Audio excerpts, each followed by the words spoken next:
വെല്ലുവിളികളുമായിട്ടാണ് 2009 പിറക്കുന്നത്.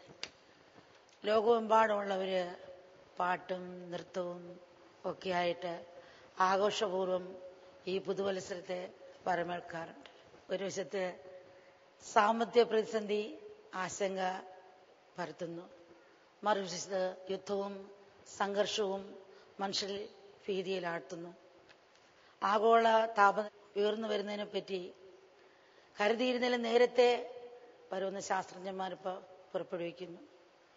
അതുപോലെ തന്നെ യുവാക്കളിൽ മാനസിക രോഗവും ആത്മഹത്യയും കൂടി വരുന്നു. മുതിർന്നവർ ഒറ്റപ്പെടുന്നു, കുടുംബ ബന്ധങ്ങൾ തകരുന്നു, ഐക്യവും കൂട്ടായ്മയും അപ്രത്യക്ഷമാകുന്നു, വ്യക്തികൾ ഒറ്റപ്പെടുന്നു. സാധാരണ വരുന്ന സാഹചര്യങ്ങളനുസരിച്ച് നമുക്ക് പ്രവർത്തിക്കാനുള്ള ശേഷി മനുഷ്യനിൽ നഷ്ടപ്പെട്ടുകൊണ്ടിരിക്കുന്നു.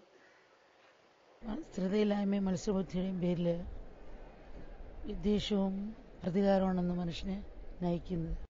ഇപ്പോൾ സാമ്പത്തിക പ്രതിസന്ധിയോ അല്ലെങ്കിൽ ആഗോള താപനില ഉയരുന്നതോ അല്ലെങ്കിൽ പരിസ്ഥിതി മലിനീകരണമോ അല്ലെങ്കിൽ ഭീകരാക്രമണമോ മനുഷ്യന് വിവേകത്തോടും ശ്രദ്ധയോടും കർമ്മം ചെയ്യാമെങ്കിൽ ഒരു പരിധിവരെ അത്തരം അവസ്ഥയെ നമുക്ക് മാറ്റിയെടുക്കാൻ സാധിക്കും.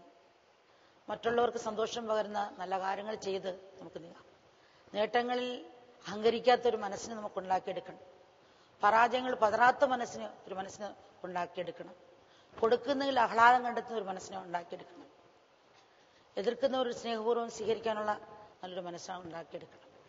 ഈ മനസ്സിനെ കിട്ടിയാൽ തീർച്ചയായിട്ടും നമുക്ക് എടുത്തും പരാജയം ഉണ്ടാകൽ വിജയത്തിന്റെ വഴിയിലേക്ക് തന്നെ നമുക്ക് എത്തിച്ചേരാൻ സാധിക്കും.